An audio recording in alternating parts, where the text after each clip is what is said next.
morning? Good. Awesome.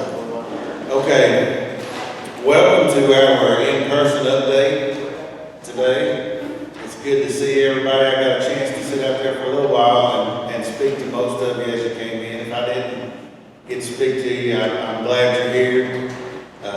We've already done this training once yesterday, so y'all are probably going to get the more abbreviated version. We worked out some of the kinks yesterday, what I said, my mumbling and rambling, and I can't do anything about that. Still going to do it. It's just how I have to go with it.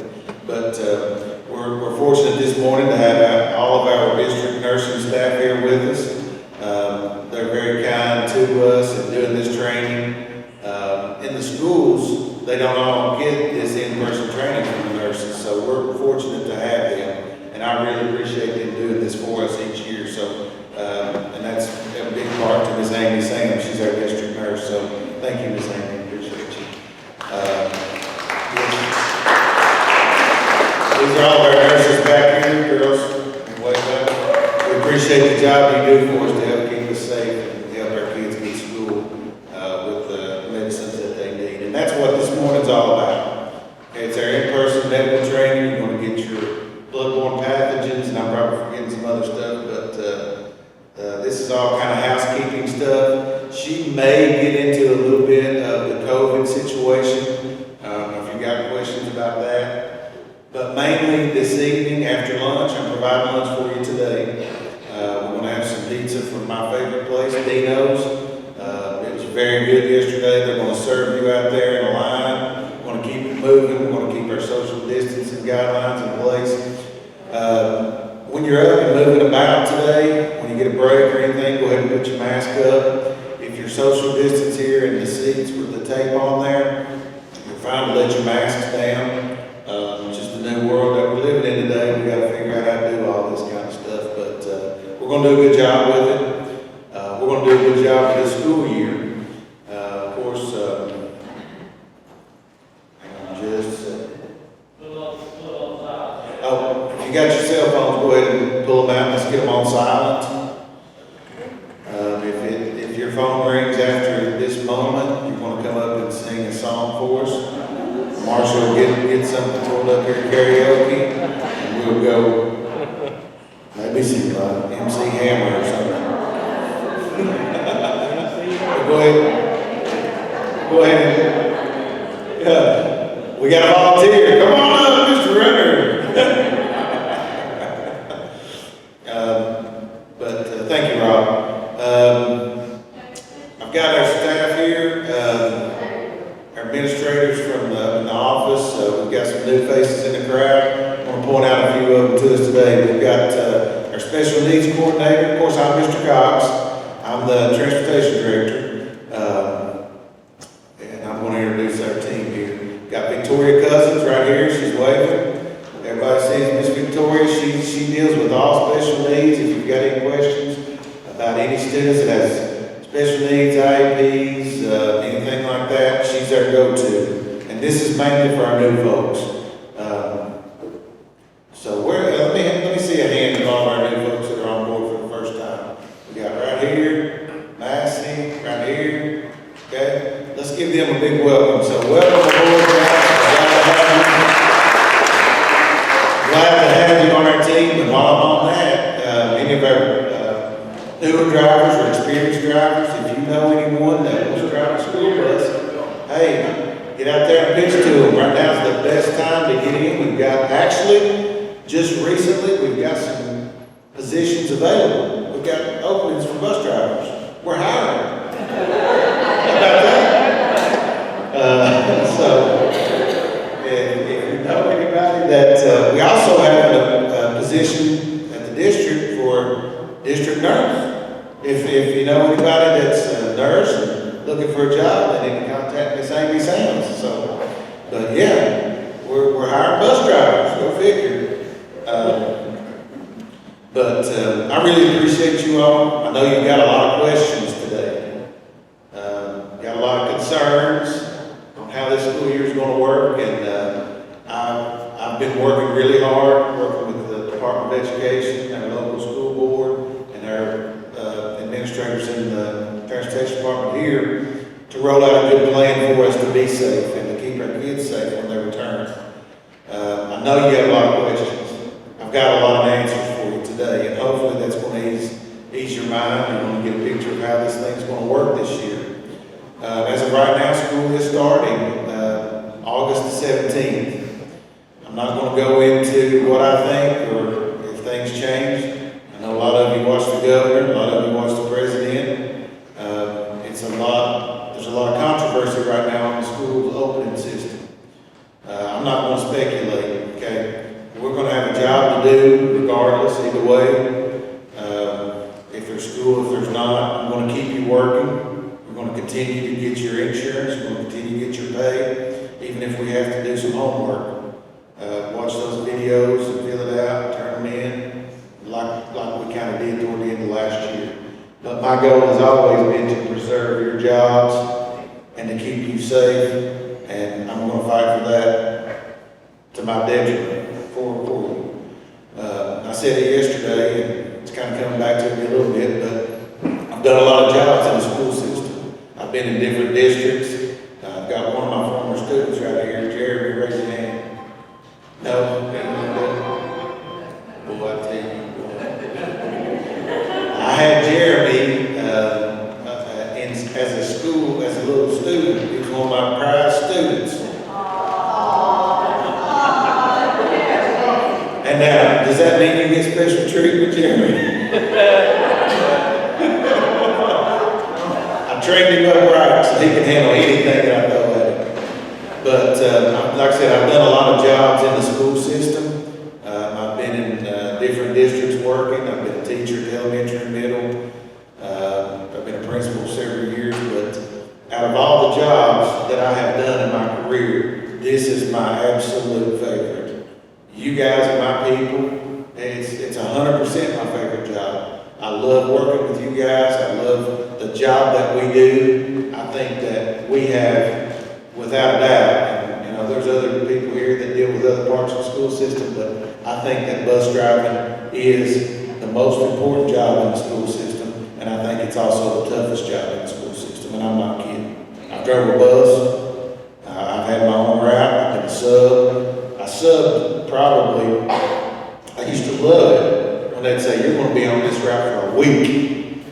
I went nuts. I was like, yes. But most of my time that I drove, I was a sub driver, so I feel your pain. It's tough. And those of you that are working yourselves into a full-time position, hang tight. Because one thing about our jobs is it's always changing. There's always opportunities to move into something and get where you want to be. So, but like I said, I've done a lot of jobs, but by far, this is my favorite. It's the most rewarding job that I've had. You guys are my folks. I love working for you. I feel like it's my job to serve you guys and do what I can to make things better for you. I don't like to be a boss.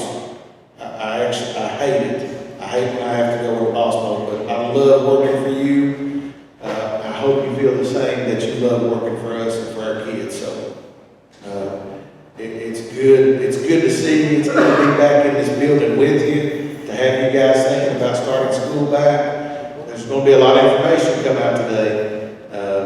Not this morning. You're going to get the same stuff that we get every year on our medical. There's going to be a few changes. But hang in there this morning, ask questions if you got any concerns. Now, after lunch, after I feed you all, we're going to come back in here. Lunch is going to start about 12 o'clock. We're going to go out here and eat, follow your social guidelines, social distancing, put your masks on. When you come back to eat, you can come back in here and eat. Just if you're sitting in the blue tape areas or seats, you can take your mask down. It's kind of hard to eat pizza with the mask on. But it depends on how hungry you are, I guess.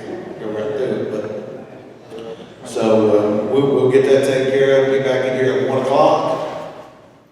That's when we're going to start the nuts and bolts of what we're going to be doing this school year to follow the guidelines. And there are some musts. Okay, there are some things that we have to do. The guidelines from CDC and the Department of Education that come down to us, we have to do these things in order to run buses at full capacity. I lot of information right now, but in your packets that you got, you can go ahead and read through that if you get a chance during your breaks or whatever, but it outlines everything that we have to do, and I'm going to go into great detail this evening on how we're going to do that, how we're going to comply, and how we're going to have school with kids on our bus. I will kind of tell you this. I know that this virus it's a lot of things. We've never been faced with anything like this. I don't even think some of our veteran citizens in here have dealt with anything of this magnitude.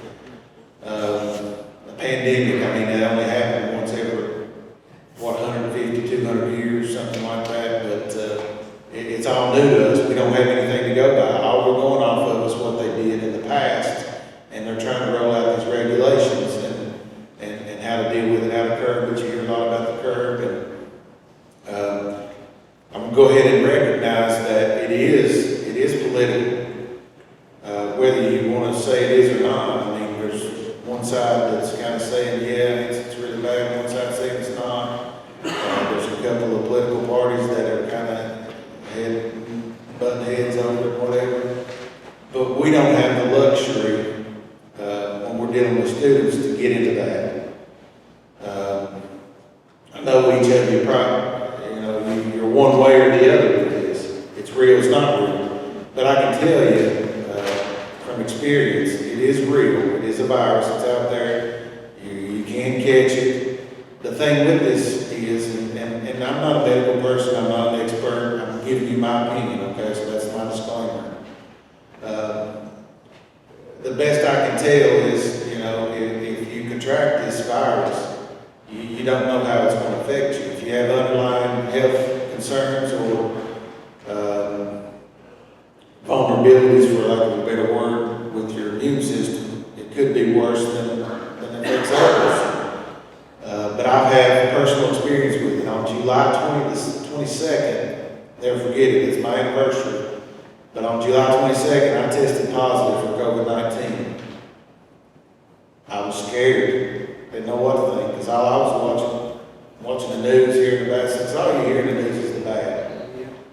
You don't know how it's going to affect you. If you've got type A positive blood, you're screwed. I mean, that's what I was hearing, and I am type A positive. So I tested positive. It was a Wednesday evening. Got my positive test, and I was crushed. I'm telling you, I was crushed. Didn't know what to do, what to think, how I was going to handle it, or whatever. And some of you may know others that have had different experiences with this, but I'm giving you my account. It is real, okay? From the best I can tell, the best thing we can do is wear masks to protect ourselves and others. Is it 100%? Probably not. But it's the best thing we've got. I would encourage you to wear your masks in public and when you're not social distance, because I tell you what, it sucks to be quarantined for 10 days. Forgive my bluntness, it really sucks. I was in my bedroom and I had to stay in there for 10 days, because that's the new thing. At first it was 14 days, now it's 10 days from when you test positive, you have to quarantine. So the health department called me when they got my positive test. They called me and said, okay, first thing we got to do is find out when your exposure days are and the timeline for when your quarantine is going to start. So they asked me a bunch of questions. Where have you been? Have you traveled lately? Yeah, I've traveled. Okay, who were you around? Okay, were you in close contact more than 15 minutes with them? Yeah, I was. I actually went to my daughter plays in sports, and I went to Indianapolis, Indiana, and from Friday evening until Sunday in Indianapolis. Come find out that there was a little small outbreak or a pod, whatever they call it there. So I didn't have any symptoms. I wore my mask religiously everywhere I was at. I wore it. I had a bottle of hand sanitizer. Every time I would open a door, I would hold the door for my daughter, and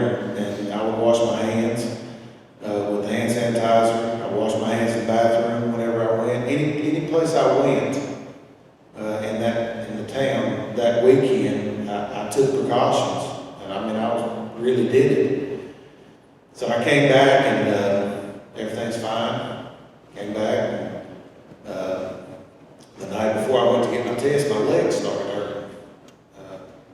And I thought, man, it was like I'd been working. I don't work a whole lot, man, with legs. But it's like I had overexerted myself. I thought, man, I'm tired. So I took time off, went to bed, no big deal. Got up, went to work the next day, my legs were still hurting. And I was just tired. So I said, well, I better go get tested. And then that's when I popped off. So, the worst part about it was the quarantine. I was away from my family. I was in my house, but I stayed in the bedroom because I didn't want them to take a chance, because you don't know about that stuff. Stayed in there, they brought me food, slid it under the door. It didn't help my weight because I'm still, I think I got to COVID-15, the game, but I did lose smell, I did lose taste. My appetite never faltered. Thank you. But I didn't have bad symptoms at all. The worst I had was the body aches, and I had a dry cough. I had a little bit of shortness of breath, but it wasn't bad. But the whole time I'm sitting there thinking, okay, you made it through the day, what about tomorrow? What's it going? Because you hear all this stuff, you don't know what to think. But I was very blessed. The Lord took care of me more than I deserved. I mean, I didn't have some bad symptoms. I didn't get down. I didn't have to go and be admitted to the hospital. But that's just my story. I hear other stories where people get down with it bad. But in saying all this, I guess it's more to let you know. I know probably some of you have heard that I had contracted it. I got my negative test back. I have the antibodies in my system. I don't think really they know right now if that helps you or not. For a while, we don't know. It's so new, but I'm healthy. Am I going to continue to follow social distancing? Yeah, I am. Am I going to wear my mask when I'm out? Yeah, I'm going to wear it. And it's more to protect other people than me. As it went on, I kind of got over the scared part of what's going to happen to me. About 3 days though, I was pretty worried, to be honest with you. I was pretty worried. But it is real, okay? A lot of things have changed in our lives because of this. The quarantines, the lockdowns, the social distancing, the restrictions that are put on our movement in society. So obviously, it shouldn't be a surprise that we're going to have some things that we have to do differently when we start hauling kids, and that's my lead. But anybody that said a prayer for me, that knew I was sick, I really appreciate that. But I'm fine now. I'm not contagious. You don't have to worry about being around me. I'm going to take precautions. We're all going to take precautions to try to slow the spread of this thing. No matter if it is bad or if it's not bad. I don't care. It could be, could not be. But we're going to do some things to keep ourselves and our kids safe, because that's what I'm concerned with, is you. Okay, I'm concerned with your health. I'm concerned with our kids' health. I'm concerned with getting our kids back in school. Okay? When they do come, I want them to be as healthy as they can. Because I think kids need school. For them being quarantined up at home, not seeing their friends. Can you imagine when you were their age, not being able to see their friends? Some kids hate school, which I didn't really like school either when I was going, but I mean, I like to go and see my friends, and I like to recess. And, you know, a lot of these kids are not having had a chance to do that since March. School is an important thing. It teaches kids how to act when they get out and get older. They learn. You know, it's just, I feel like they're kind of getting cheated through this, and it's not their fault. It's not our fault. It's not anybody's fault. Things happen. But I guess that's more of a lead-in really than what I got yesterday, but I've had some of these things on my mind and wanted you to know this kind of stuff. But so all this has happened. We're having to deal with the fallout of it. We're going to keep you safe. We're going to keep our kids safe. There's a lot of things that we're going to have to do differently. But do I think we can do it? Hell yeah, I do. 100% do what I'm gonna ask you to do, and what the guidelines are. And if you're not comfortable doing that, I hate to even say it, but, I mean, I've had some conversations with some of our drivers. I will work with you any way I can. I'll make you, concessions where I can, and, we'll get through this. I hate to even say it. Does anybody know it? Let's say it. We'll get through this. Yeah. So, and it is, it's polarizing, I get it, but I honestly, the things we're gonna ask you to do, I believe we can do. We're gonna get into that this evening. I'm gonna hush. I probably left some things off that I was gonna say, but I'll leave you with this. And this is one of the things I want you to think about throughout today, and especially this evening when we get started. So when I got my diagnosis, I went home, had to tell my kids and my wife, hey guys, we got to tell you something. Stay 6 feet away while I'm talking to you here, but I'm getting ready to go in this room for 10 days and be away from you, but we need to talk about this. So I get home after I'd and I sit in my driveway for about 15, 20 minutes and tried to gather myself. And I'm just being as real as I can. Because I was worried. I mean, I didn't know what to expect, and you don't know what to expect. Just what you see on TV, you know, unless you have somebody that's been through it and you kind of know the procedures and things. But I sit in the driveway, about 10, 15 minutes, I call my mommy. My mommy prays for me every day. I've got the best mother in the world. If the weight of the world's on my shoulders, I call my mommy. And I sit there for a little while and felt sorry for myself. And she finally said, you know what? She said, you're going to be fine. Buck up, suck it up, get in there and deal with it, and let's move on. God's got this. And I love my mother. She's awesome lady. Some of you know her. She got me on the right track, and I got myself on the right track, went in the house, and busted the news. And it still sticks with me. You know, my kids were, I could see the fear in my kids' eyes. They were scared. They were like, Dad, what do we do? You know, didn't say it, they don't know how to react. And I've got older children. I've got a sophomore and a junior in high school. And I mean, they're still babies, don't get me wrong, but and I've got a fifth grader. And I could see the fear in their eyes. And I'm not saying this to calm down or diminish their thinking, but they're kids, and this is going to speak to the fact of how kids are going to process this, because you're going to have to deal with this regardless. It's going to happen. Somebody on the bus, somebody that you deal with that's a child, is going to be exposed. Some of them are going to test positive and attract it. But here's what stuck with me from my experience with my kids. So one of my older children, she started crying. I said, it's going to be okay. I'm going to be fine. Don't worry about this. I got this. I'm prayed up. I'm going to take my vitamins. I'm going to do this. It's going to be good. You don't have to worry about Daddy. Daddy's going to be fine. Okay? Still did not console her. And I'm going to tell you, and I'm not calling them out, okay? I'm just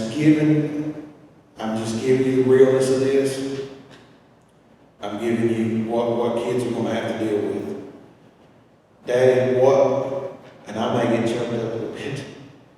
Daddy, what are my friends going to say? What are they going to think? Are they going to treat me different? Are they not going to be around me? That sticks with me right now.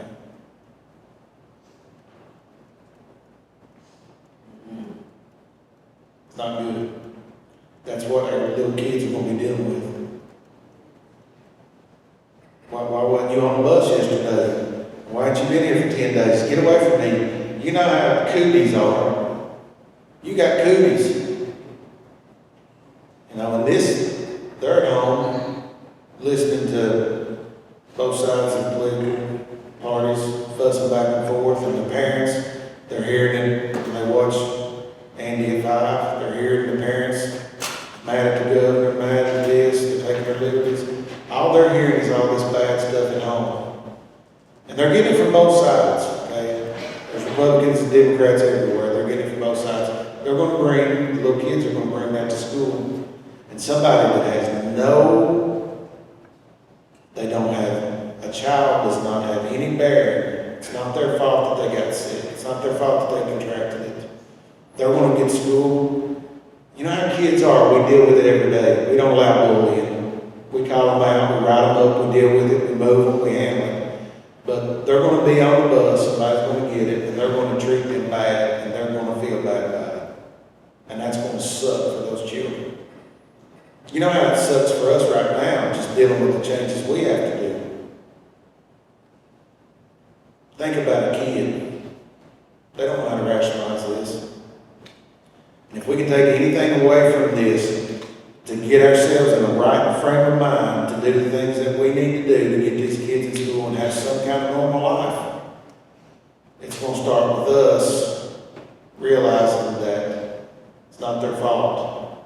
We have to deal with the fallout and the effects of this thing, put all of our beliefs behind us. Have your beliefs. Stand up for what you're thinking. Yes, absolutely. I'm not telling you either way is right or either way is wrong. I know what mine are. But I know I've got an obligation to you all. I've got an obligation to all our kids that will be transported to take care of them and to give them some sort of normalcy when we do go back. And I think you can do it. Do I think this is going to? No. Do I have any doubt? Am I trying to preach to you to say get yourself in the right frame of mind? A little bit, but I don't have any doubt that you all are going to take care of your kids. You always do. Yeah, I mean, you want to have your kids that fight, the ones that sit down, the ones that challenge you, the ones that want to bring pop on or smoke or do whatever they do on the bus. You're still going to have that crap to deal with too. That's not going to change. But y'all do a heck of a job with that anyway. But if we can do anything with these kids, and we're going to talk about a lot of this more in depth this evening, let's take care of them. Let's realize that we've got a hard job right now just living in this world and dealing with the political climate that's in and this virus and doing things. But think about the kids that they don't understand this. Okay, and if you all do a good job with it, and I know you're going to take care of your kids. We're going to get them there when our time is right to do it. We're going to follow these things that we have to do. We're going to move on. But if you can help one kid through this, it may change their entire life. Okay? We know that we have the ability to do that. But if we can change it and help them get to school, give them some kind of normalcy, I know you're going to do it. I'm not worried about that part. Am I preaching a little bit? Yeah. But it kind of hit real to me. And I felt like I needed to share that with you with my girls. So there you know what you're going to do. I'm still not going to call out which one it is. But it's real. I'm fine. We're fine. We're going to get through this. We're going to do what the things that we need to do to keep our kids safe. We're going to have a good school year when it starts. I'm going to take care of you, okay? I'm glad to see you. I'm going to hush. Miss Amy Sam's going to come up and deliver our medical part. Rob, have I missed anything so far? Marshall, Daisy, I missed anything, Victoria? I do have something. Sorry. I gave the water packet to somebody at Hunter Hills, 0405, with Daryl Mills. If I gave you that packet, please. 0403. 0403, I'm sorry. Okay, so somebody has in their packet for Hunter Hills, bus 0405s. 0403. Oh, what is it? 0403. 0403. I got that. Hey, and listen, I know she won't care if I do this while we're taking care of that. And I really need you all. You probably heard about Miss Shirley. She's in the hospital. And I'm saying this, it's been on Facebook, but she had a stroke. Shirley Manning out of Hunter Hills. She really needs your continued prayers. Okay? She has made it through the first 2 weeks, I think, of her stroke is the biggest part. But she's made it through that. She's fine. I think she ended up having an aneurysm. She did? Okay. But she's made it through. She's fighting. She's recovering every day, but you all just continue to remember her. She really needs that prayer. She don't have COVID or anything, but she did have a stroke. And, they really didn't know she was going to make it at the beginning, did they? Can you speak? No, she was embarrassed. Yeah, but she has continued to show improvement and she's getting better. And she's kind of out of the woods, but kind of not. Todd, her oldest son, he said that she's they're still there. Yeah, so just continue to remember her in your prayers. Shirley's a great lady. You all know her well. She has forgotten more about transportation and buses and people than I will ever know in my life. But y'all continue to remember her, okay?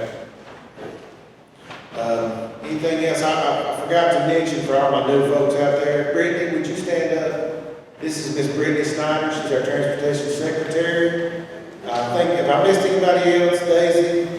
Daisy's our trip coordinator. Wait, Daisy's right here in the back. Step up a little bit where they can see you, Daisy. Front and center, there's Miss Daisy. She deals with all of our field trips. And she gives me a headache every day. Me too.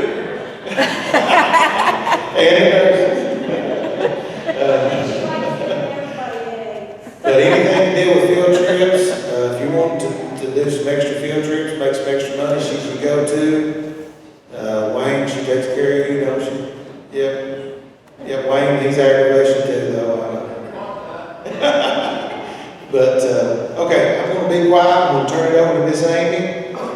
When it gets a little bit closer to lunch, we're going to dismiss you. We'll talk to you about it. When we get back in here, all the nuts and bolts of our reopening plan will be starting at 1 o'clock. If you got any questions, speak up. Like I said, I'm glad to have you here. We'll have a good day today. Just bear with us, okay? All right, Miss Amy, say.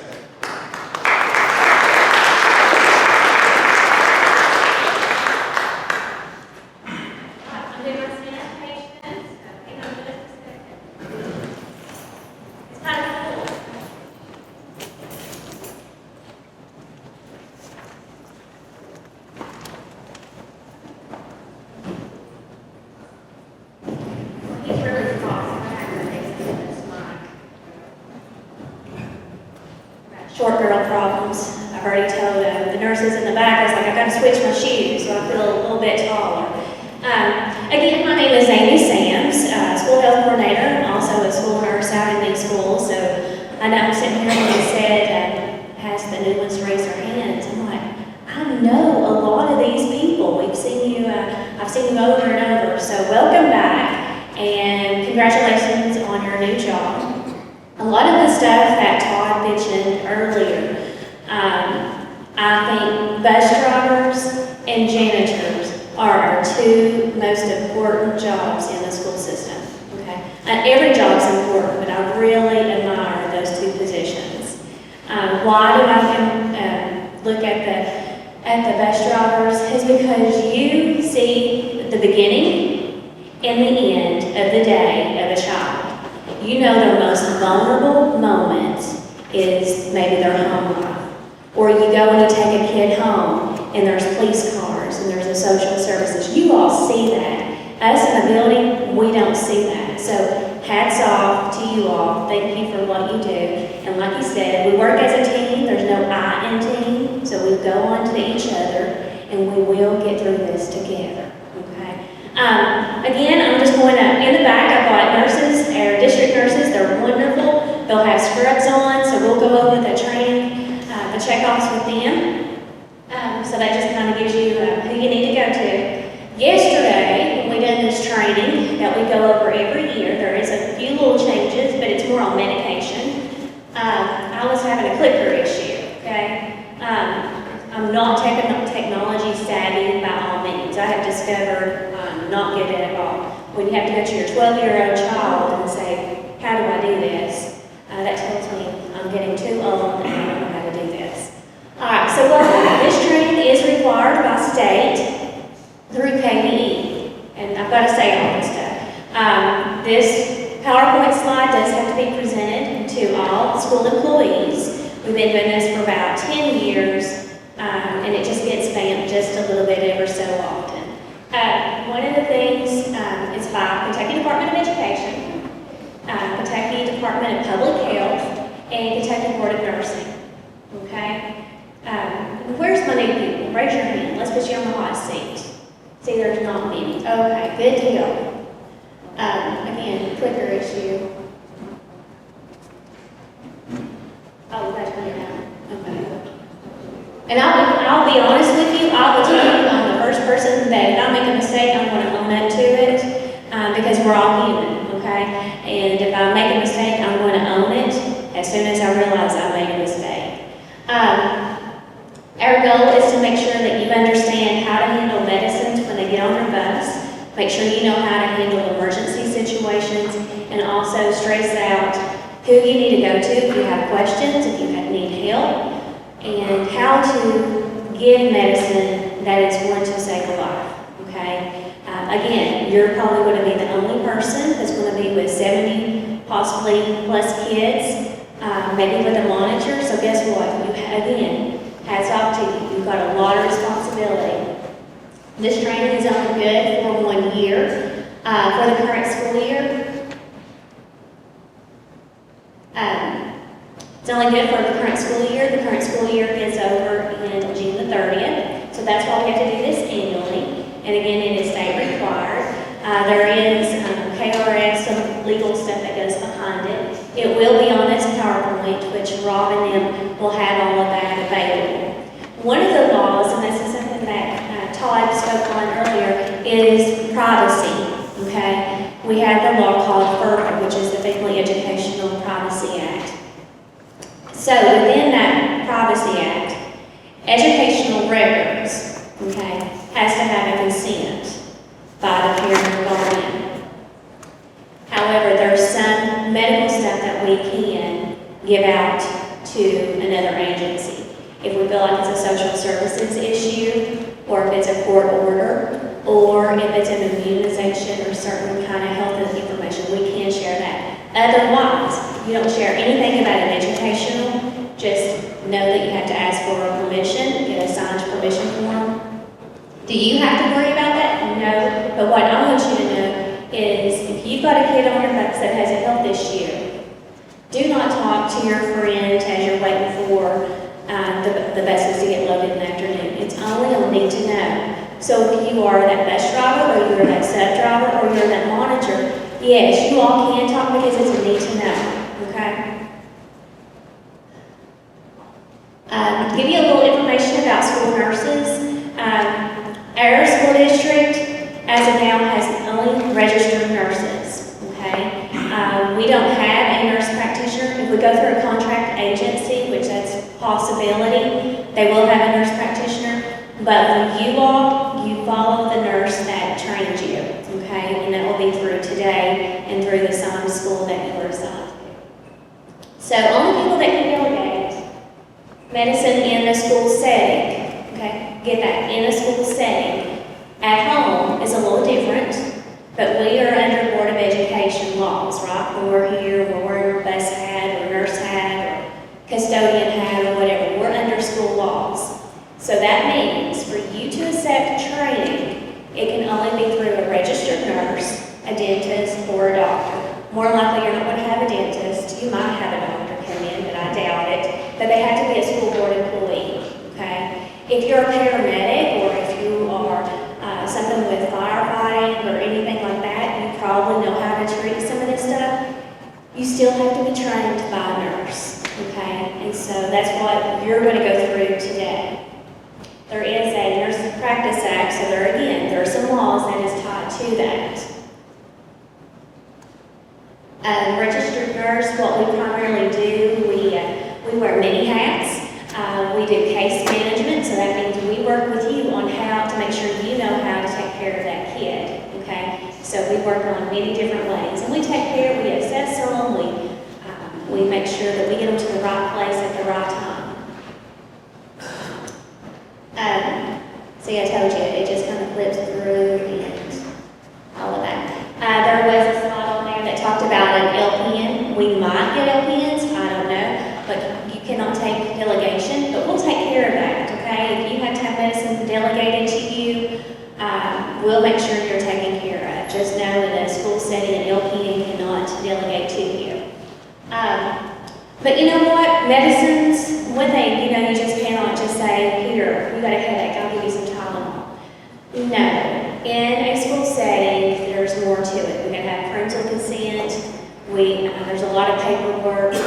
so forth. Will you have to worry much about that part? No. The part that you're going to have to worry about or take charge of is how to get the medicine to school, to the building. Building will give it to you to give it to the home place, okay? So I want to make sure you know that policy there, and I want you to know how to administer medicine. Does that make sense? Okay. We just want to make sure that you're familiar with all kinds of stuff.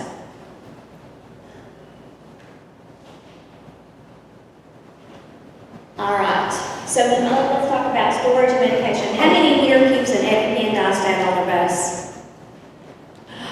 We do not need to keep medicine on the bus when we're not running a bus, okay? So more likely it's whenever the bus is run or whenever the bus is parked at home. Why is that? Why do we not want to keep medicine on the bus? We've got temperature issues. It might be cold, it might be hot. You have to keep what medicine at a room temperature, right? Because those temperatures affect stuff. What's another reason? What if your bus breaks down and you're on another bus and that bus is on the medicine's on the bus that broke down? You're in a world of hurt, right? You're taking on way more responsibility than what you need to take, okay? Your responsibility is just take that medicine that is given to you by an adult, by school personnel, or however that 504 IEP is written, okay? Most medicines in a school setting is behind a locked door. But one section of medicines we don't look at, and what is that? That would be your emergency medicines, okay? So if they're on your bus, en route, do they need to be locked up? No. Why is that? If you're in an emergency, you're trying to get your bus safe, call 911, and then you're trying to find a key to unlock the box. Is that safe? No. Your emergency medicines need to be readily available. How could you stand, and I'm going to just throw a little legal thing, how could you be in the court of law and they say, I couldn't find the key, it was locked up, okay? There is laws that says emergency medicines are never to be locked up, okay? All right. Let's see what else we're going to skip through or go through. And that one slide just gave you all the KRSs and the laws to let you know. And that's what my goal, that's what the nurse's goal is, to make sure that you're trained, you know the law, and we're not going to tell you anything different about the law. So we want to make sure that you feel like you're comfortable. So if you have medicines, one of the things that you want to make sure when you accept medicines, or this is just in general, you want to give the right medicine to the right kid. So you want to make sure there's a name on it, right? You're going to make sure you give the medicine the right way. If it's an oral medicine, you don't want to give it and put it in their eye, would you? No, you want to make sure you give it the right way. You want to make sure you give it the right dose according to the instructions. You want to make sure you have the right documentation. And you're giving it at the right time. More likely, your time is on an emergency situation. And we'll go over that when we go over the individual medicines. And then again, the proper storage and documentation. Kids can have a reaction to it. That's the reason why we tell kids or tell parents their first dose of medicine should be given at home, okay? So just know there is some adverse reactions. That doesn't mean you've done anything wrong. It just means that something just happened. We're just going to contact the family. You're going to contact the nurse or your or somebody at the radio station, at the bus garage, and they're going to make sure you get the help that you need if someone has a reaction. Is it a medication error? No, it's not. Everywhere. Okay. So we went over what delegation, who can delegate to you? Open question. Who can delegate to you as a bus driver? A nurse, okay? So every school will have a nurse. If you have a student that has medicine, what are you going to do? And you have questions, or just want to go through a review, who are you going to go to? Nurse. If for some reason the nurse is not there, go to the principal, go to the counselor, go to whoever's in the bus loop, and they will make sure that the nurse gets to to you, okay? And we'll figure out how is that. Maybe it's in the afternoon whenever the bus runs, or maybe we call you and do, everything it seems like virtual. Maybe we can do a virtual consult over the phone and make sure that you feel comfortable. Then after that, you want to make sure that you, if you have any questions on emergency medicine, we want to make sure that you understand that. And I'm kind of winging it now since my PowerPoint's kind of messed up, and I apologize for that. And I don't know, maybe Daisy, maybe you could click for me, maybe that will help. And I'll give you a thumbs up, I guess, if it needs to be clicked. Another thing is how does the medicine get to school? You got the first day of school. How many in here on the first day of school gets medicine handed to them? Right. Most of you probably will. Some of you might not even know medicine's in the backpack, okay, on the first day of school. When medicine comes on your bus, you got to make sure it should be in a sealed envelope. If mom gives it to you or the guardian gives it to you and say, this is Johnny's daily medicine, there's a couple of things that you can do. Okay, there's not a right or wrong. We make accommodation to that family. If they don't have a car, we really make accommodations for them. You can hold on to that as long as you've got the right student, and if that bottle has their name on it, okay? Get it to school, because we've got to get that kid to school, okay? Once they get to school, give that medicine that has the right name and the right student, give it to that school personnel, and let the school take care of that, okay? We'll do the paperwork, okay? Because maybe it's the first time this kid's ever had medicines, and I'll be honest with you, if you don't deal with medical stuff at school, parents don't know the laws, and they don't know the paperwork, okay? And that's not their fault, but that's the school side, we'll figure that out. So again, you get medicine, make sure it has the right name, because sometimes parents make mistakes, but make sure it has the right name to the right kid. Got that? Okay. Another thing, how many here has like EpiPens, Diastat, glucagon, all of that? You more than likely will know how those medicines are given or how they are transported to school. How are they transported to school? It can be adult-to-adult handoff. That's my favorite, especially in the elementary setting. Kids can carry it. Okay? If they carry it, there is a doctor's order that says that. Is that for you to worry about when you get the medicine to school? That's the school's responsibility. Okay? You've got to know. You just know you got medicine, and when you get to school, you know how to handle it. You would let the school handle it. What if they have daily medicines throughout the school year? It's not the first day. We recommend, on the nursing side, we're going to realize, okay, they've got 2 or 3 pills left. We need to call home, let the guardian know. Johnny only has 3 pills left. When you get a chance, come by school, give us more, and we'll do a medication count. That's the best thing. Why is that? They're not bringing medicine on the bus. That kind of helps you not deal with it. But that's the perfect world. But we do have a school board policy and a state policy, and part of the training that says for medicines to be on the bus, which is going to be hard for the first day, okay, because parents might not know this, that pill bottle with the medicine needs to be in an envelope, sealed. We tell parents to make sure it has a name, and they need to put how many pills are in there. Then they seal it up. That is actually the right way to get medicine on the bus, okay? If it's a field trip, what we tell the teachers, they don't have a full bottle, they only have 1 pill. And I'll be honest with you, whenever they said field trips, just about, sorry Daisy.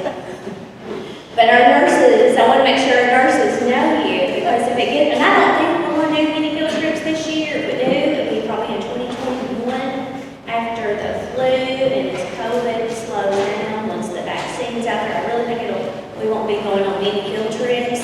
But if you do, nurses, there's Daisy, and she will, hopefully, we might can work out a thing to let us know if the school has a field trip. Because sometimes it's kind of hard, the school is so busy, they don't get a chance to tell us until that moment you're getting ready to walk out the door. So I apologize if you're waiting on us, okay? It's hard to get those emergency medicines ready in 15, 30 minutes. while you're doing other things as well. So you know how to get medicines to school. Any questions on that? Just know if it's adult-to-adult handoff or if it's an envelope, or if they give it to you just in a bottle, make sure you got the right name if you literally get the bottle in your hand, okay? Once you get to school, hand it off to who? To an adult. Got questions? Who are you going to contact? You can contact the bus garage, Victoria, or you can contact the nurses, the principal. You've got somebody at school that will help you. All right, any questions on that? Okay, have I forgot anything? Most of y'all have been through this several times. Okay, now let's get to the nuts and bolts that I really want to make sure you all understand, and that is our emergency medications. Our emergency medications, you do have laws for that. One of the laws is that you've got to make sure that you have school personnel that knows how to take care of these kids. And some of it that says that you only have to have 2 people. Well, that's not enough because we have a lot of people that work with kids.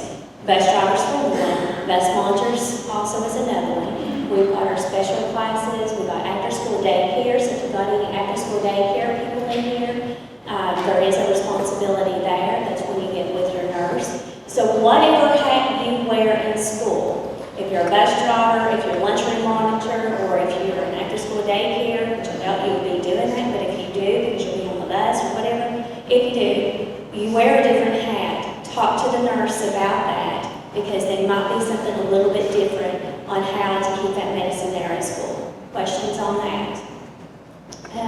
But by law, you're going to be covered as long as you do what you've been trained, and that's what we're going to be doing. Okay, so just know you're covered. All right. Give me Sarah's. Change to the next one. Oh, she's not there. Oh, there we go. Go to the next one. All right. So one of the things when you have an emergency situation, you got to make sure that you observe the student. Okay. You're going to be driving a bus, and then you see someone, and hopefully you know those asthmatic kids. Hopefully you know those anaphylactic kids that has EpiPens. Hopefully you know those kids. This year's going to be a little different, a whole lot of different. Usually we kind of like them to sit in the front if they have some health issues, but now I think you might be loading the buses different. You'll get into that later on today. So just know your kids, okay? If you know that they are a diabetic or if they had an EpiPen last year and they're on your route again, just talk to them. Talk to those kids when they get on the bus, because you might be the first smile, you might be, well, they're not going to be able to see your smile, but you're going to be the first happy eyes that they see when they get on the bus. But there is some severe adverse reactions, and they should be treated as emergencies, and that's where you, as an unlicensed school personnel, should be familiar with school district policies, which you have been going through right now, and procedures regarding to emergencies and how to handle them. So what's the next slide?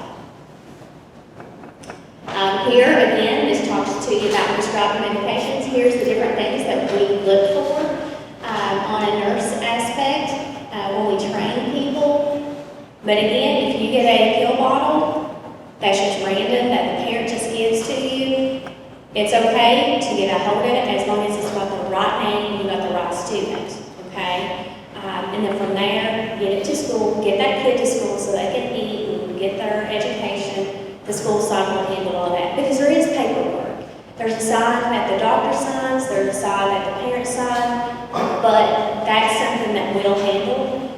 Just when you get the medicine from the school or from the parent, what are you going to say? I'll take this is the right kid. There's paperwork, make sure that you get the paperwork. Okay, and then the school will handle that, because we cannot just decline services of getting them to school. And then two, they might be able to stop and the parents already gone. Okay, so we got to make sure we keep the kids safe. All right, what's the next slide? There is different kinds of classifications. Probably the most ones that you're going to deal with are controlled substances, okay, because that handles with your ADHD, the ADD, maybe some behavioral issues. Another thing is when you have seizures, that medicine is typically it is a controlled substance because it slows down the process. So just let you know, you will have controlled medicines on your bus. So that's where you want to look at your discipline area, discipline if you feel like they're in trouble all the time on the bus or they sneak things on the bus. That's where you'll submit, because you know that. We don't know that on the school side unless they get wrote up. Say, you know what, I don't think Johnny needs to be holding on to his medicine because this. If that's the case, come in and talk to us, and then we'll work out a plan to make sure that since Johnny's sitting in the back, he doesn't have his ADHD plan medicine in the back, okay? We'll work with you. That's what our nurses are for. That's what our school personnel is for. There are some medicines they take as needed, like Tylenol, and their inhalers and stuff. Their inhalers, more likely they keep that. We want them to keep that on them. Do not ever deny someone having their inhaler. If they do give you an inhaler without a name, you know, if you've got a Sharpie or something, you know, write their name, just get it to school. Let the school deal with that, okay? That's the best and the safest and the healthiest environment for that kid at that moment while they're on the 15-minute bus ride. All right, so how do you administer emergency medicines? Right quick, what is the one that you give for anaphylactic reaction when they're having an allergic reaction? What's that medicine you'll give to them? An EpiPen. EpiPen now comes in about 3 or 4 different ways, okay? When I say that, it's always going to be given in the thigh, right? It's designed to go through the pants, right? But it might have a generic name. It might look different. That's why you say, I've never seen this before, but I think it says epinephrine. Can you talk to me about it? And when you go through your medication training, the nurses will review that with you. So what are some signs and symptoms of allergic reaction? What have you all taught? I'm sorry. Skin rashes, okay? Respiratory, they're having some issues with breathing. You might hear them come with a stridor, like they're just difficulty. They might be drooling because their airway is closing up. But the skin rashes, they might be all over, it might be one side. Who knows how it's going to be? Now, if they get stung with a bee and it's just red and localized, you still want to be heightened alert, but probably does not require for an EpiPen. Just means we need to have closer eyes on that kid. Okay? Still notify the bus garage. They'll go from there just to make sure that you all are taken care of. In doubt, call the bus garage. Okay? When you're en route. If you have questions and you're at school and you're late for the kids to get on the bus, go in, talk to the nurse. They'll be glad to talk to you. They'll be glad to help you. All right, so skin reactions, shortness of breath. Can we have stomach issues? We could. They can all of a sudden just start throwing up. They can pass out on you. So there's different things that you know. But if you know if a kid has allergic reaction, you know what are some of the causes? We know what symptoms are, but what can cause allergic reaction? What can people be allergic to? Bee stings, right? Food. Nuts are number 1. I feel like that's the number 1 that we deal with. They're not supposed to eat on the bus, but how many times do you want to eat on the bus? I mean, it's especially on backpack or not. Is it backpack club? Whenever they get their food, I mean, it's kind of hard to tell a kid. They'll sneak and eat it, okay? Shouldn't have nut products in it, but it probably does. Eggs is another food product. Some kids can have exercise-induced. So those are some of the things that can trigger the shortness of breath, the hives, the stomach issues. So you know that kid that has an EpiPen, and you all of a sudden see them having one of those symptoms. What would be the first thing you would do? Radio call 911 to let them know that you have an emergency.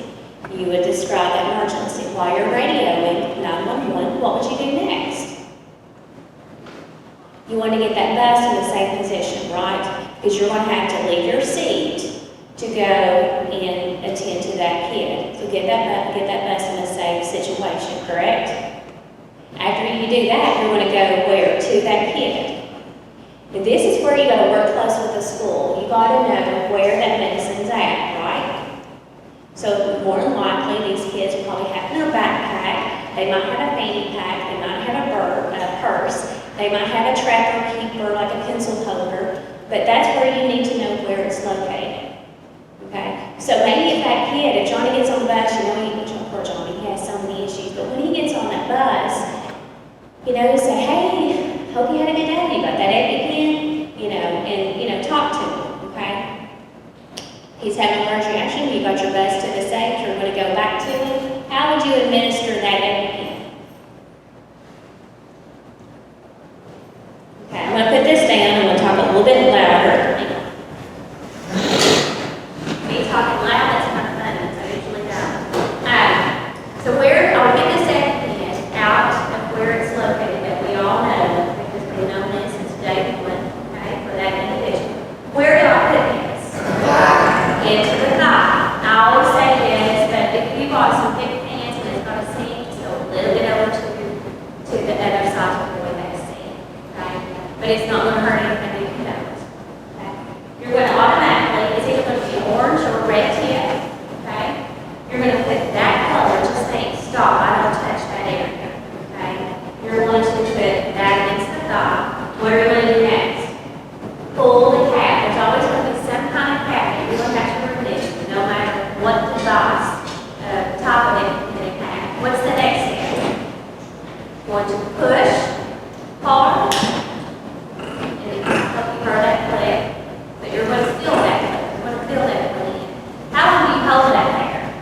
It's 10 seconds. Now you'll see some of them will say 3 to 5, but the goal is to make sure you hold it there long enough for what? To the needle to be punctured into the skin and to go the plunger to push the medicine into the body, okay? Which is going to start working. Then what do? Remove it out. The cool thing now that happened I guess it's been 5 or 6 years ago, they started making sure that the needle is not exposed, okay? So that protects you. And I'm going to touch a little bit on the pathogens on that. So once you administer it, what would you do with this?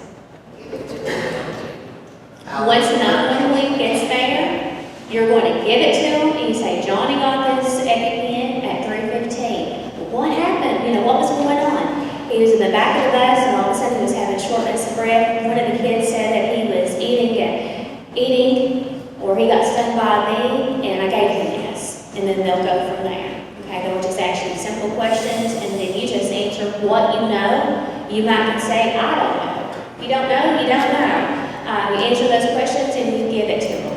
There is one medicine called Albuq. They'll go over that in your training. And the cool thing about that, once you remove that cap, it starts talking to you.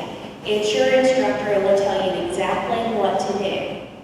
Now you're thinking, well, why don't all kids have that? Well, we got to look at insurance, and that's one thing I'll talk to you about throughout on all these medicines. Maybe their insurance doesn't cover it. Maybe the copay is a little bit more. We cannot tell them what style of medicine they need, okay? That is between the doctor and the parent and the kid. Again, there's paperwork. There's always paperwork for everything that you do, but you don't take care of the paperwork, we take care of the paperwork. Any questions on the EpiPen? We know we're going to find out who our kids are. We're going to know where it's located when they're on the bus. We're going to know the symptoms. We're going to know what they're allergic to, and we're going to know how to administer it. We're going to go through that again in individual checkups. The next thing that you probably have, who's ever had a diabetic on the bus? There's a lot to a diabetic. If you're going to have an emergency on your bus at any time, it's either going to be a diabetic or a seizure. Diabetic could be your big one. Why is that? Diabetes is when your pancreas all of a sudden says, hey, I'm done, I'm not going to make any more insulin, okay? Insulin's what helps control your blood sugar. It says, I'm not going to make any more. So that's where the doctor says, okay, we're going to have to make sure they get insulin to be able to function. So they'll go through a training to learn how to give them insulin. What makes your blood sugar go low?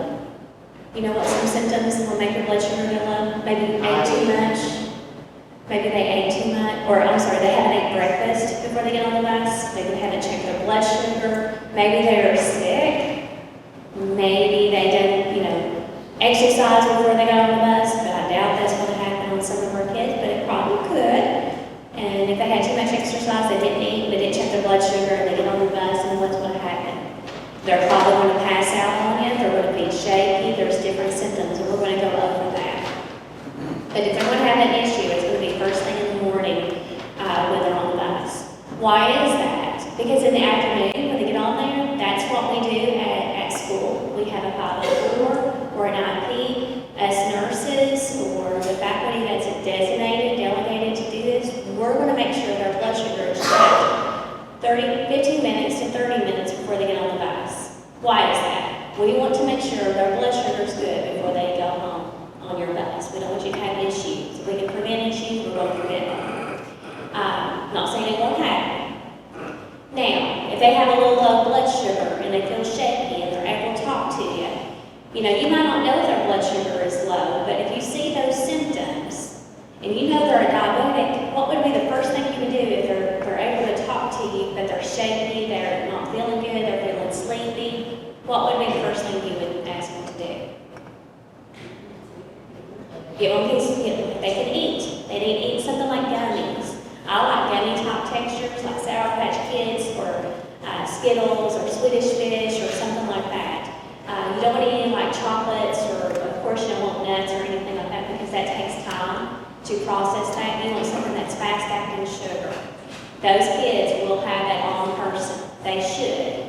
Before they go home, usually the nurses will make sure, hey, you got your snacks with you? They usually say yes. So then we'll send them on the bus. But if they come up to you or if one of the kids that are sitting next to them say, hey, Johnny is not feeling good and he sounds like he's like slurred speech, they might even sound like they're kind of, intoxicated.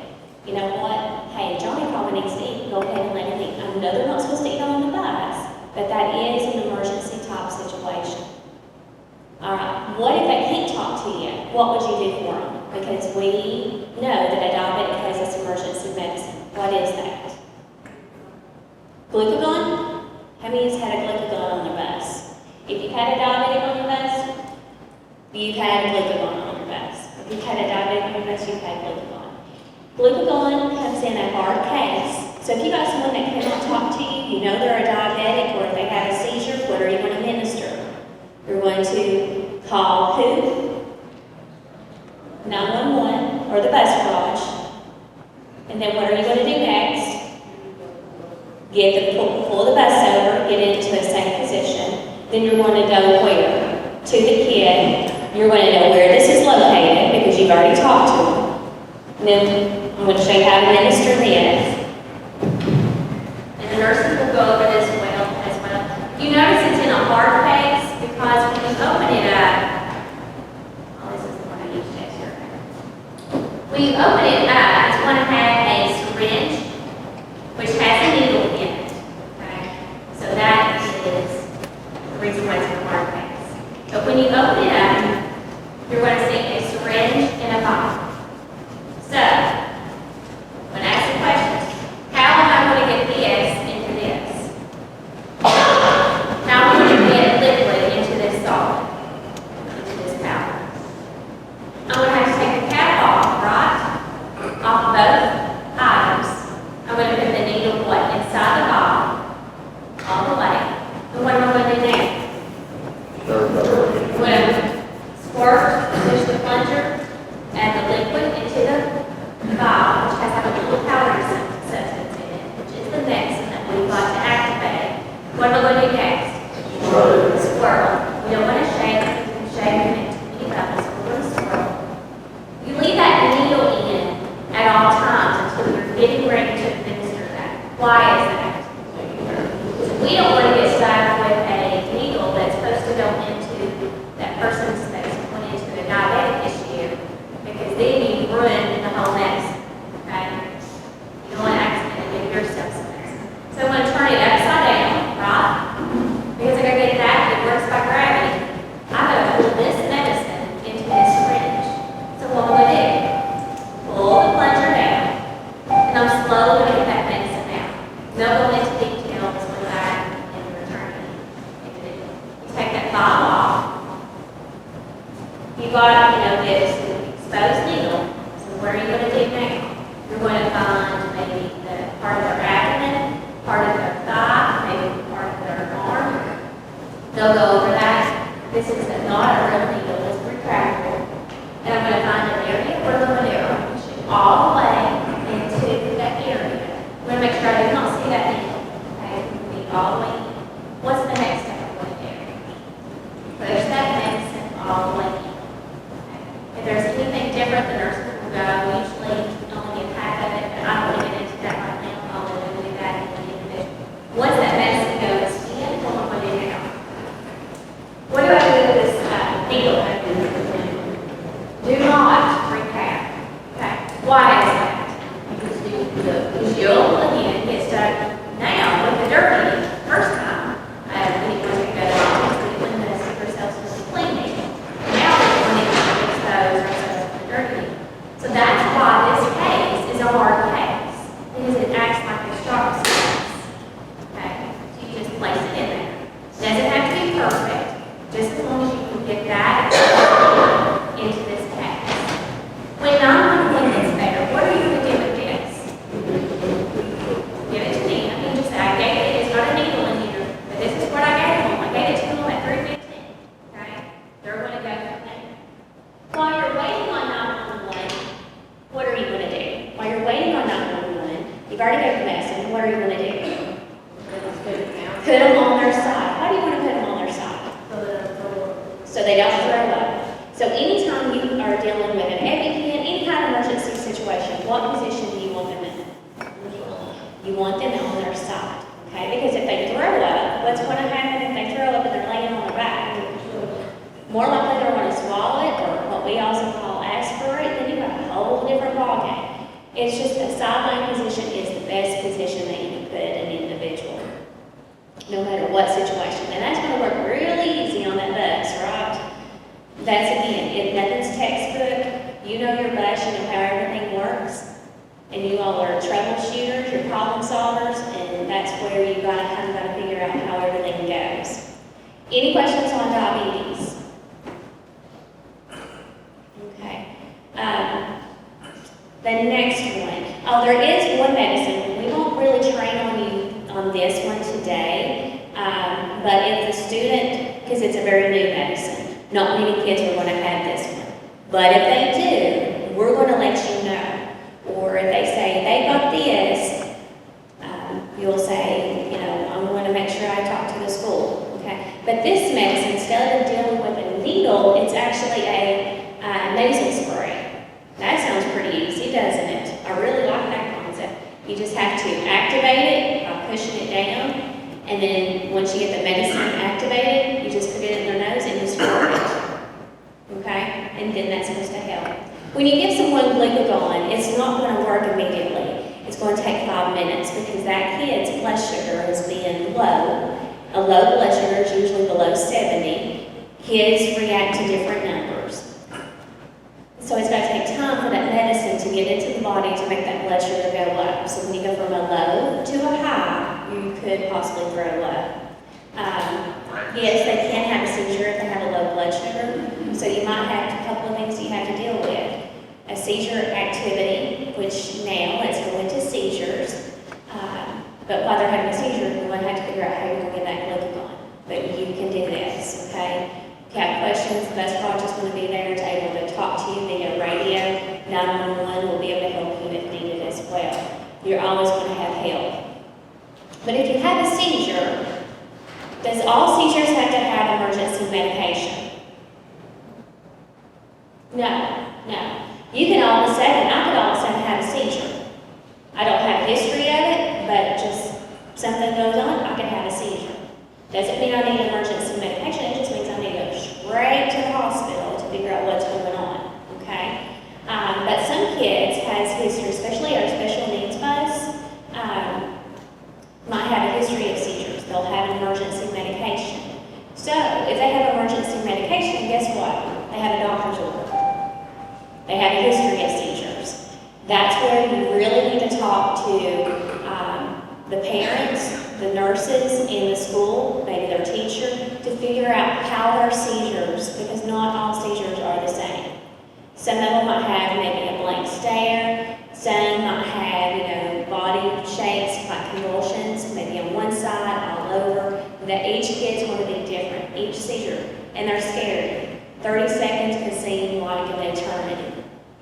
But what's that emergency medicine that we've talked about every year that helps slow down a seizure? The rectal Valium, which is Dysat, okay? So, you got a kid that has a seizure episode or has a seizure disorder. They have a medicine called Dysat. How do you get it on the bus? This is something that we came up with at school. Is we want to make sure that it's good to go because it is a controlled substance. Okay, it's Valium. Some people can get addicted to Valium. So, what does that mean for you? Once the medicine gets on your bus, it might look like this. It'll have a label on it, and it's in a box. Once we get it at school, we'll stick it into a Ziploc bag. We'll put it, like a packaging tape, because we don't need to lock it. Okay? Why is that? It's an emergency medication. We don't lock emergency medicine, so we put it in a Ziploc bag. Another thing that we do is before we put it in the bag and lock it up, we'll make sure that it's got the proper label, we got the proper forms. That's how we do with all medicines, make sure we got proper forms. But we're also going to stick gloves in it, and we're also going to make sure everything in here is what you'll need during that emergency. We'll have a lubricating gel, you'll have medicine. The medicine, once you've got your gloves on and you've married your bottom, we'll go a little bit. Just know one thing that we're looking at is make sure it's green. What does green mean? It means go. Okay, so it means it's good to go. Alright, so you have a kid that has a seizure disorder, and they've had a seizure for, the rule of thumb is what? 5 minutes. 5 minutes won't seem like an eternity. But that gives you time to call who are you going to call? Then what are you going to do with your bus? Pull it over, get it set. Then you're going to go to that student. You're going to get that medication. While you're doing that, also you want to do some seizure precautions, some seizure safety steps. What is in that to protect the child? What are some of those things? If you can get them on the floor, that's great. Buses, that could be an issue, so they can still sit in their seat upright if they can, just protect their head to make sure they're not going to hit it on the window, anything that's metal. If they're on the edge of the seat, try to get them to the floor so they don't fall. What position do they need to be laying in? If you can get them to their side, great. But you don't force, you don't hold them down at all, right? Because that could further cause an injury. If they're laying on the floor, you got to think of the seat rails that is attached to the floor. You got to make sure that they're not hitting that. Okay, so you got them in a sideline position. What if they're wearing a tie, a scarf? You even got to think of what days are we wearing. We're wearing masks. Okay, you got to make sure whatever kind of mask they got on that you remove that. Okay. And make sure it's not restricting their neck, okay? So that's one thing you've got to kind of think of now with the top of mask. Have you seen those masks that it's like a neck scarf and they pull it up? I'm not a big fan of those because I don't see a filter on that, and we've got to have filters on our face mask. But make sure their airway, their neck is free of any kind of choking hazard. What else? Can you think of anything? Those are the main things. Just make sure you got on protection. You want to look at it and see what time it is. Okay? 9 times out of 10, if you call the bus garage, they've got the time marked down with what time you called. Okay? Or you can say, hey, just write down the time for me. Because you've got a lot of other things to worry about. And then 5 minutes is usually the rule of thumb. What would be the next thing? After it's been 5 minutes, what are you going to do? You're going to make sure you've got your gloves on. You're going to bare their bottom by removing their pants. Another thing you got to think of, what about your crowd control? What about cameras? What about phones? A lot of things you've got to think about. So how would you handle that? How do you handle that in a bus situation? Human walls with the back sides turned, have them all go to the front or to the back, or divide from the middle to the back. If they're in the middle, front and back, you have to figure that out on the bus side, okay? Because nothing's ever textbook. So it's almost 5 minutes, you've got your gloves, you've got the bottom there, and what are you gonna do with this syringe? Administration of rectal diazepam. Things to consider. Sometimes children with seizure disorders can have prolonged seizures. Longer seizures may contribute to complications. Depending on the student's seizure emergency plan, medication for prolonged seizures may be needed. Given that when a child is having a seizure, it can be a stressful situation, it is highly recommended that you familiarize yourself with the student's seizure emergency plan beforehand. Store the seizure emergency plan in a location that is easily accessible during a seizure. The correct dose of rectal diazepam ordered by the healthcare provider should be locked into place on the device by the dispensing pharmacist. This is evident when the green "Ready" is visible. Be sure to check expiration date on the medication package. Remember to keep healthcare information confidential. First aid for a seizure. Call for assistance if someone else is present. Place the child on a flat surface, such as the floor, being sure not to move the child any more than is necessary.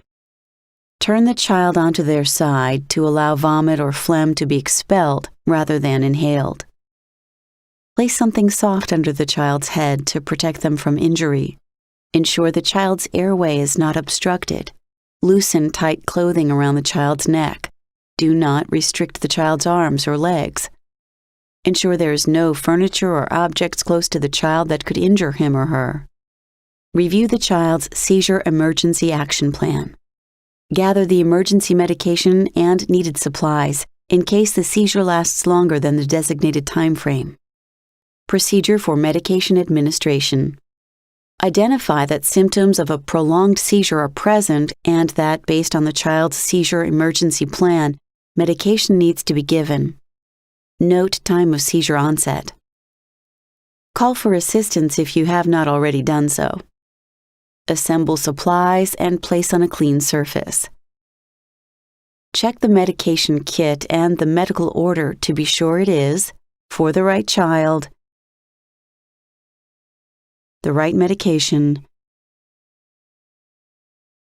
the right dose, being given at the right time, and being given by the right route. Also check to ensure the medication has not expired. Follow the student's healthcare plan and ensure the appropriate amount of time has passed prior to administering the student's seizure medication. Ask that another school staff person call 911 or emergency medical services and notify parent. Wash your hands if possible. Put on gloves. Recheck the medication kit and medical order to be sure it is, for the right child, the right medication, the right dose, being given at the right time, and being given by the right route. Make sure the delivery device is in the ready mode.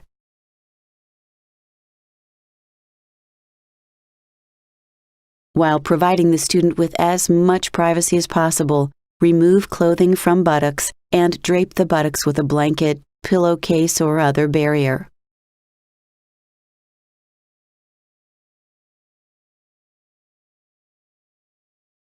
Push up on the cap with your thumb and pull to remove the cap from the syringe.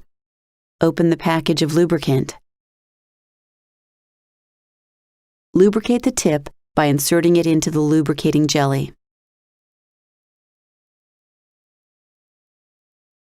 Move the student to a side-lying position with the upper leg forward so the rectum is exposed.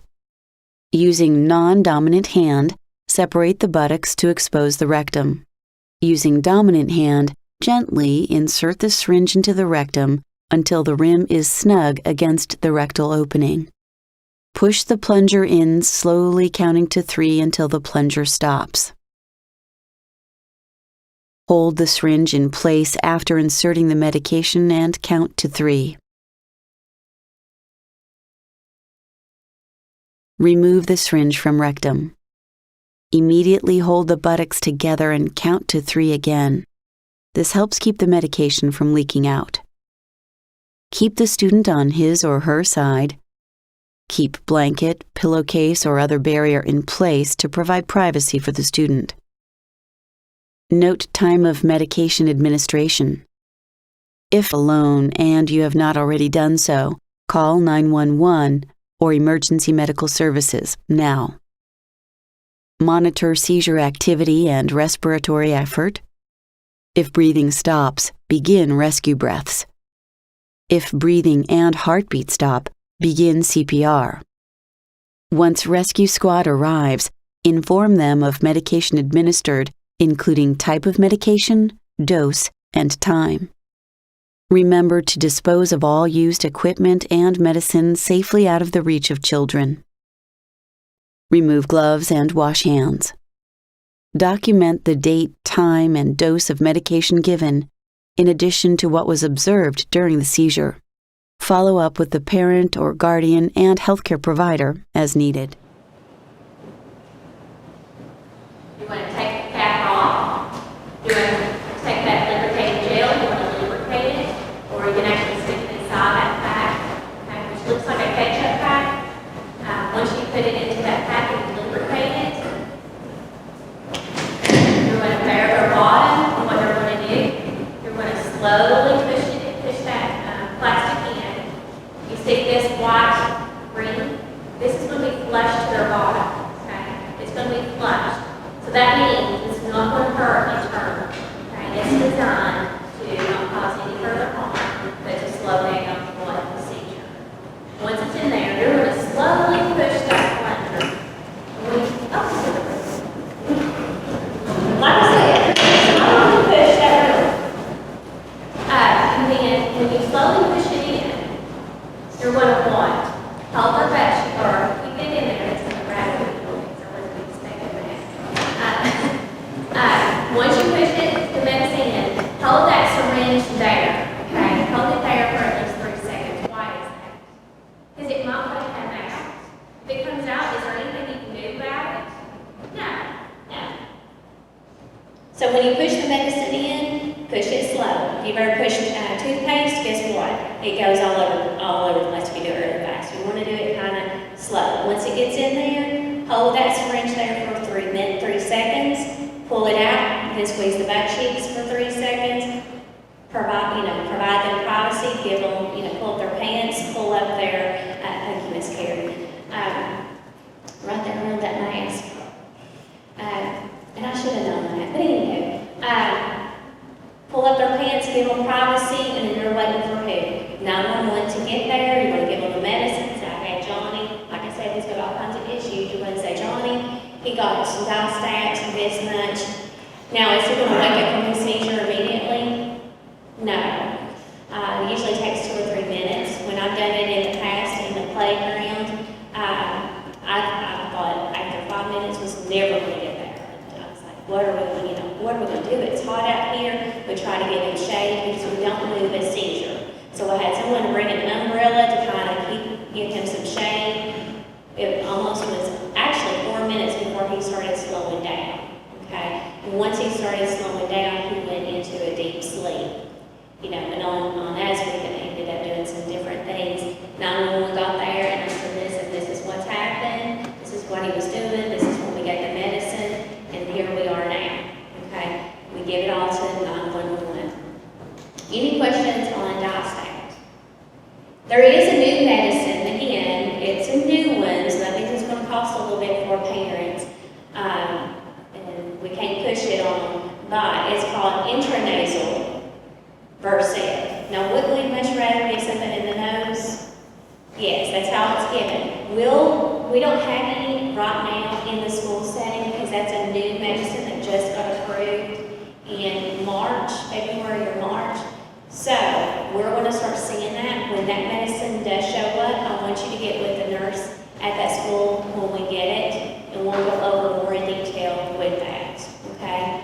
But that's another mode of medicine that's out there.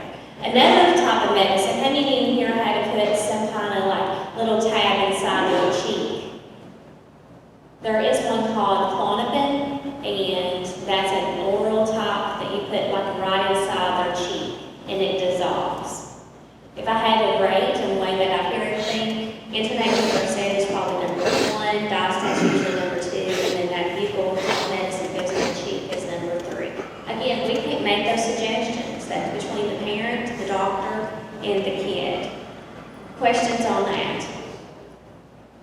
so we've talked about EpiPens, we've talked about glucagon, and we've talked about Diastat.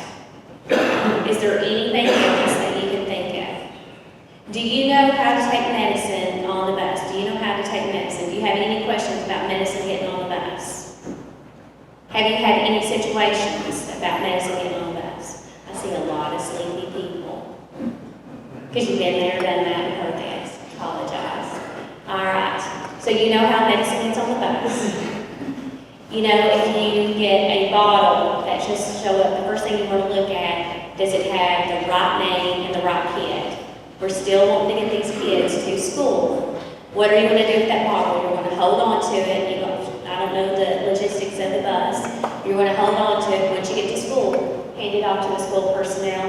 Let the school handle that. Okay, that's what we're here for. We do have to do the paperwork. That's for us. Emergency medication. You got to know those kids. Talk to those kids when they get on and off the bus. Okay, make sure they have everything that they need. It doesn't make, you don't have to do that, but that's just a human courtesy. That's just being, kind of making sure. I would say that's a mommy tactic. Know where those medicines are kept. If you have questions, who are you going to call?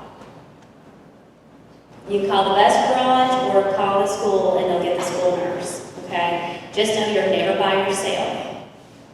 All right, let's talk a little bit about bloodborne pathogens. I think Todd might have touched on that once before with you all, but it is required annually that we talk to you about that anytime you have employment greater of 15. And it's just an occupational safety hazard, okay? There's a lot to that, a lot of different areas to look at. My part is talking about bloodborne pathogens. Anything bloodborne pathogens, why would I be exposed to that? Have you had a fight on the bus?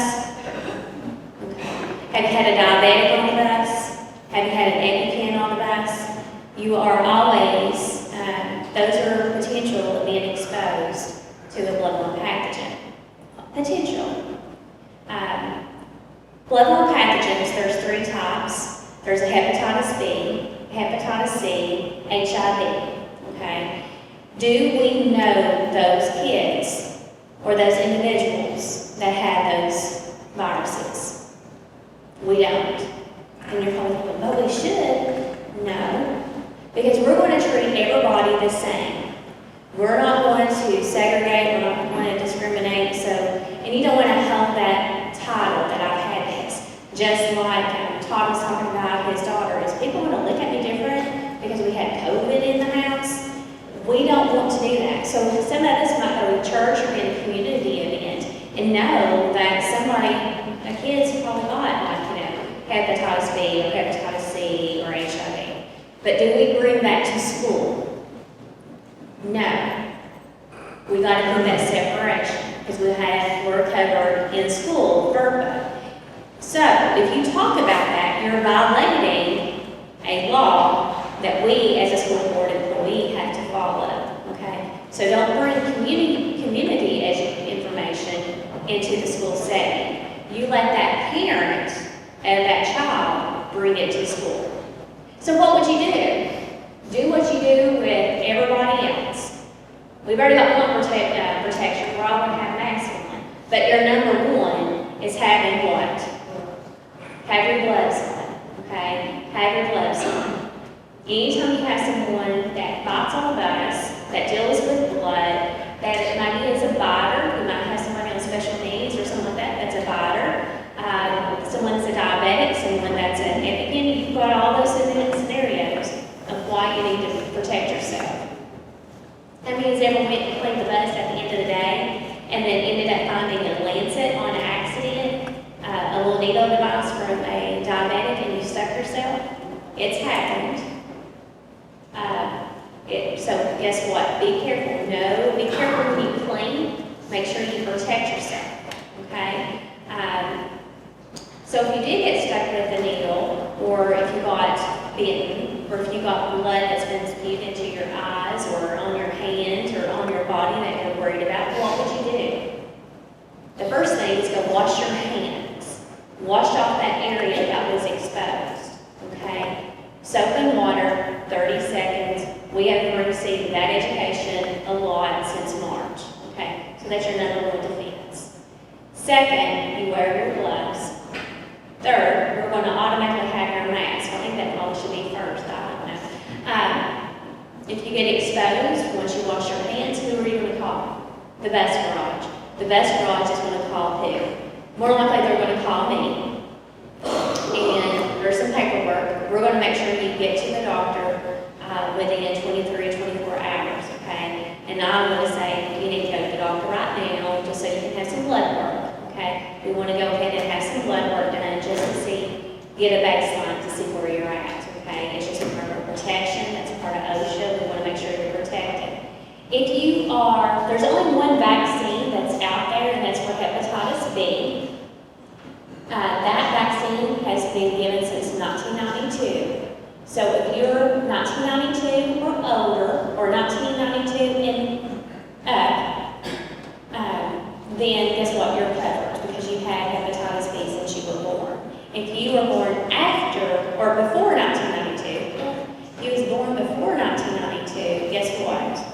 You probably need to have that vaccine series.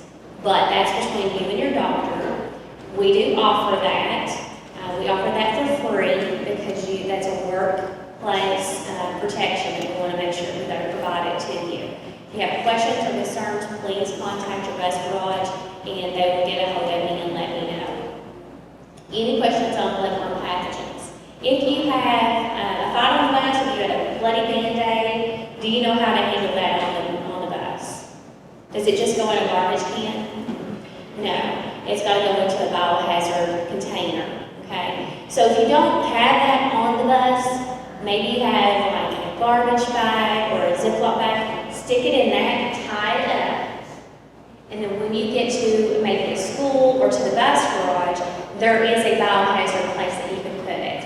And to my understanding, I think there's actually one on the bus, but I'm not 100%. There's a bloodborne pathogen kit. Kit, okay. So the kit will help you how to handle cleaning up and how to handle that. But if you do have exposure of blood on the bus and you get it cleaned up and you've got your gloves on, make sure that if you put it in a garbage bag or something that tie it up and know not to touch that until you get to a school or to the bus garage and put that into a biohazard container, okay? Anytime that you transfer maybe like a bag that has it, make sure you got what on?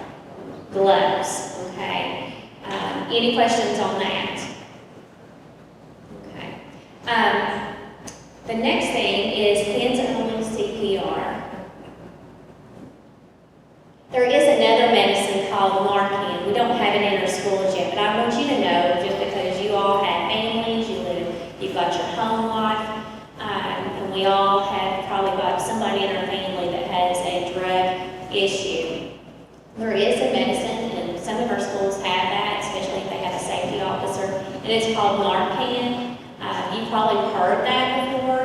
I mean, you've heard about the opiate epidemic, where people are just on opiates and so forth. So with that, some people get really addicted, and if they pass out or whatever, they're at risk of losing their life. Narcan is a life-saving medicine. That's something that you can administer. It's administered in the nose.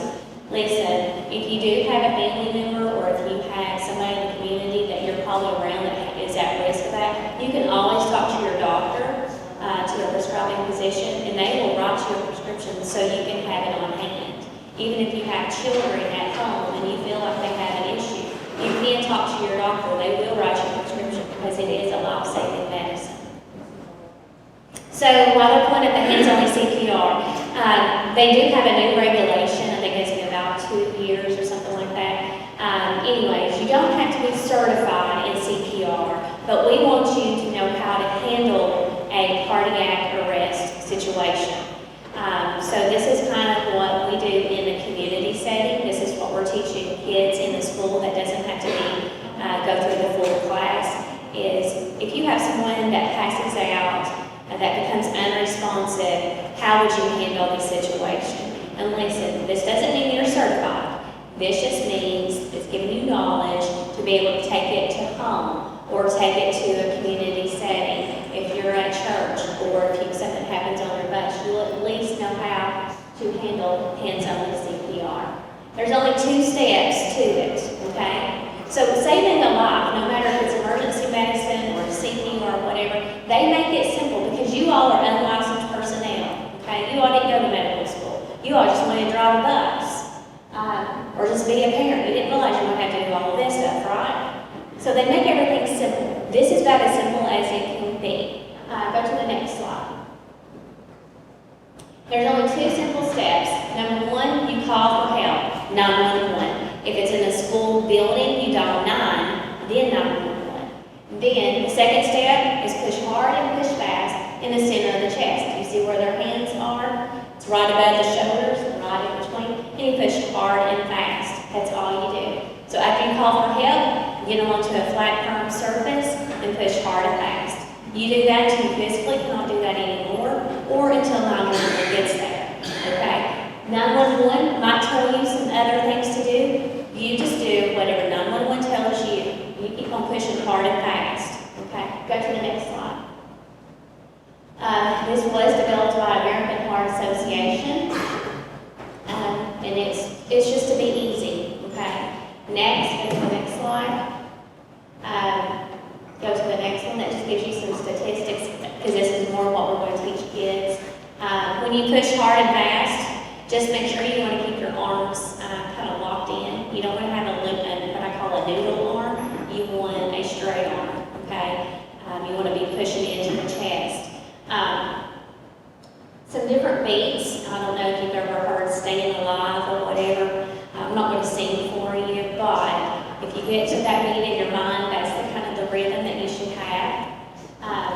Walk the Line, we all know Johnny Cash. But that just kind of gives you a beat of how you should be pushing hard and fast. If you see a teen or adult suddenly collapse, it's important to act fast. Helping to save a life is easier than you might think. Just start hands-only CPR. The first step is to send someone to call your local emergency response number or call it yourself. Then get directly over the victim. Put the heel of one hand in the center of the chest, then put your other hand on top of the first. Then push hard and fast in the center of the chest until help arrives. It's important to push, giving 100 to 120 compressions per minute, which is about the same tempo as this song.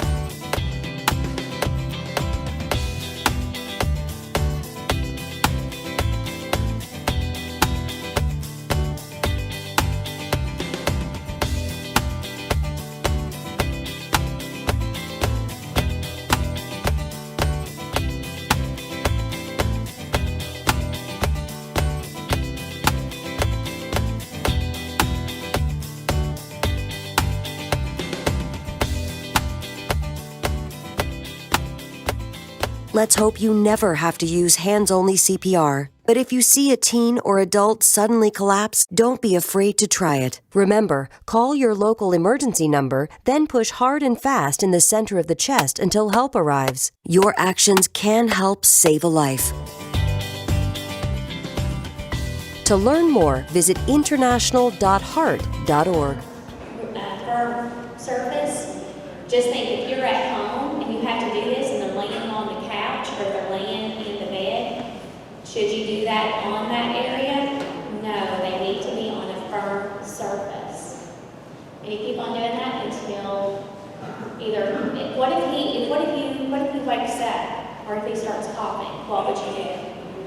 You put him on his side, okay? You still stay with him, you still wait for 911 because he might be disoriented, not with it. You put him on his sideline position because he could get sick, and guess what? He can go back out just as quick, and if he does, what are you going to do? Put him, roll him back over onto his back, and do what? Push hard and fast. 911 could possibly stay on the phone with you the whole time. That's probably stay with you on the phone the whole time, or access with you, and 911 will guide you through whatever. Our schools has what they call automated external defibrillator.